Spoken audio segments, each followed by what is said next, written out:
Ear sign, Aquarius, Gemini, and Libra. Kumusta kayo guys? Okay, so ear sign, tignan natin ano ba ang inyong gabay kapalaran ngayon. Ear sign. Gabay kapalaran po ni ear sign.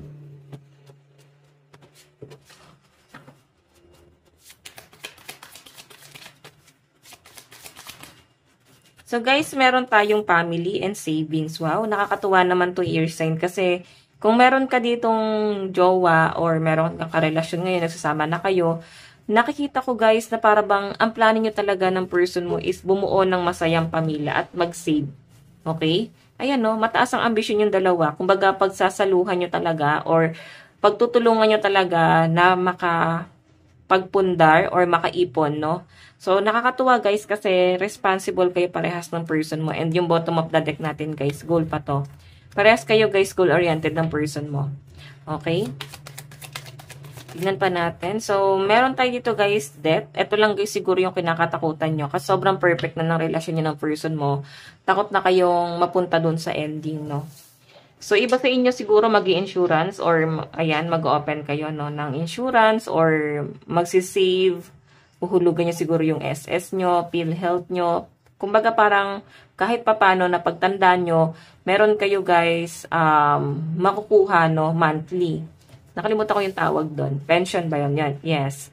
Pension. Para at least meron kayo guys pension. Hinuhulugan nyo to. Okay. So, may nakikita rin ako dito guys na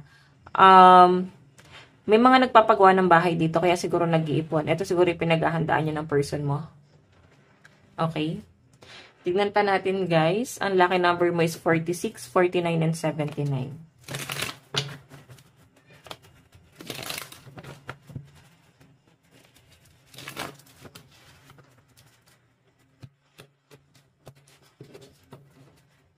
Additional message po, Spirit Guide.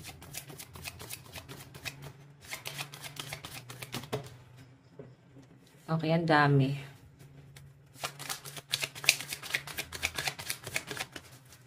Okay, so guys, meron tayong Page of Pentacles. Ayan. Pati yung pag-aaral ng mga anak or magiging anak nyo guys, parang pinaghahandaan nyo. May nakikita ako rito guys, may nagpaplano nga rito na mag-aral daw ulit. Ayan no. Baka ito yung pag-iipunan eh. Okay, tingnan pa natin.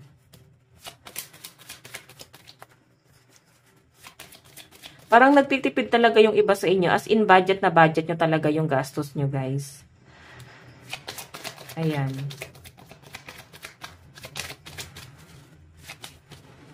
Meron po tayong 9 of Pentacles. Pero naka-reverse siya nung nakuha natin. So guys, sana sa sense ko rito, hindi ganun ka-stable ang hanap buhay, no?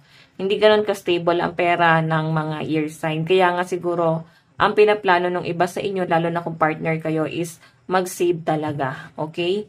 Magkaroon ng ibang pwedeng pagkakitaan, no? Ibang source of income.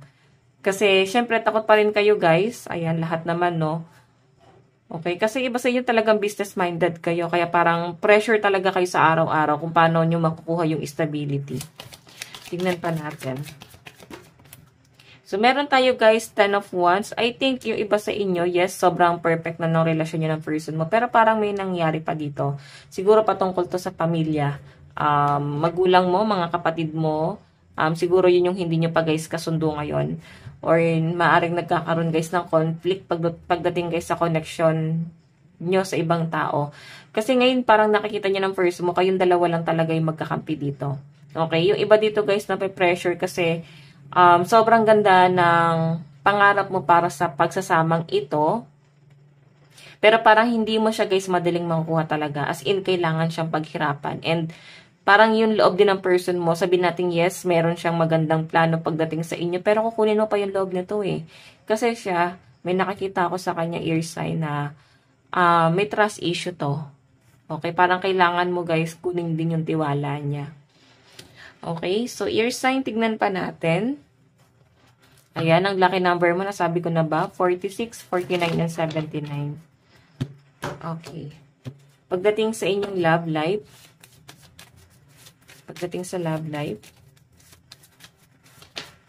So guys, meron tayong find a balance. So, pagdating sa love life mo, sobrang balanse naman, guys. Hanggat maaari, ayaw mo, guys, na magtatalo kayo ng person mo. Or yung person mo, kung nag-aaway kayo, hanggat maaari, guys, ayaw niya na para bang matutulog kayo nang hindi nyo inaayos itong relasyon na to. Okay? So, sa nasa-sense ko rito, guys, kahit papano, nagkakaintindihan kayo, no? Kumbaga, pag may problema, sinesettle agad. Kung ano man yung conflict, kumbaga hindi rin kayo guys naglilihim sa isa't isa. Nakikita ko yung pagiging goal-oriented nyo pareha. Sobrang straightforward nyo ng person mo. Okay? Alam mo, parang feeling nga ng person mo, napakaswerte niya sa inyo guys. Or ikaw, feeling mo sa person mo, napakaswerte mo sa kanya kasi talagang ma-ambition tong taong to. Okay? Tignan natin. Advice. Meron tayong let your friends help you. Ayan. Siguro guys, pumili ka rin ng mga kaibigan na ina-advisean ka pagdating sa love life mo. Mga kaibigan na, parang mga kaibigan guys na ilalagay ka sa tama. No? Hindi yung mga kaibigan na pag naiinggit, sisirain yung love life mo. Kasi sobrang perfect na ng relationships na nakikita ko.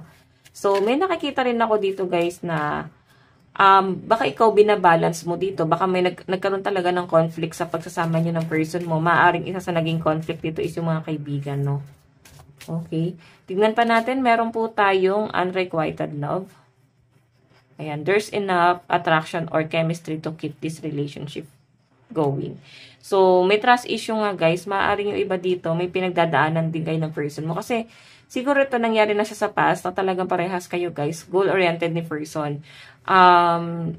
Nangihinayang siguro kayo kasi yung person mo, responsible siya. Pero may nangyari kasi. Okay? Na para bang nawawala yung love. Okay, siguro, kung ano man tong conflict na to, hindi maganda yung nangyari. And kaya siguro may mga kaibigan dyan na nag-a-advise sa inyo. Kasi may mga nagbubulag-bulagan dito, air sign. Okay, so guys, tignan natin ano naman po ang inyong pagdating sa inyong kaperahan. Meron tayong make time for self-love. So, air sign, wag daw puro trabaho, no? Mag-me time ka rin, no? Bigyan mo rin, guys, ng time yung sarili mo na mag-enjoy, mag-relax, mag-outing ka. Or, pwedeng, di ba, parang, i-ano mo yung pamilya mo, i-treat mo yung family mo. Tignan natin, pagdating po sa trabaho, meron tayong go deeper. So, medyo nag-overthink ka pagdating sa trabaho mo, no? Pressure ka siguro. O pwedeng, ano ka guys, parang nag-aalangan ka kasi hindi ito yung gusto mo. Pero ito yung trabaho na ibinigay sa inyo. Okay. Okay, so parang gusto na lang pong mag-change ng career ng mga air sign, no? Okay, pero nagre-relax ka, ayaw mo magpadala sa bugso ng damdamin. Parang wala ka, sa ngayon kasi guys, parang wala kang ibang choice, no? Pero iba sa inyo, maaaring meron na kayo guys. Ayan, nag-iipon muna kayo. Once na makaipon, siguro, magka-quit na sa trabaho at magbi-business na lang. Okay, so tignan natin pagdating sa mga kaibigan. Meron po tayong be proud of yourself. So guys, alam mo parang hinahangaan ka ng mga friend mo, no? Kung ano man ang na-achieve mo sa buhay, sobrang taas no sila sa inyo guys. Okay, pagdating po sa family, meron tayong attune to the divine. So pagdating guys sa family siguro, may mga bagay na parang hindi nyo na guys gano'n pinag-uusapan. Parang tahimik masyado sa loob ng tahanan, hindi ganun ka-vocal, no? Hindi open sa mga bagay-bagay. Okay? So, tingnan natin guys, ano bang inyong advice?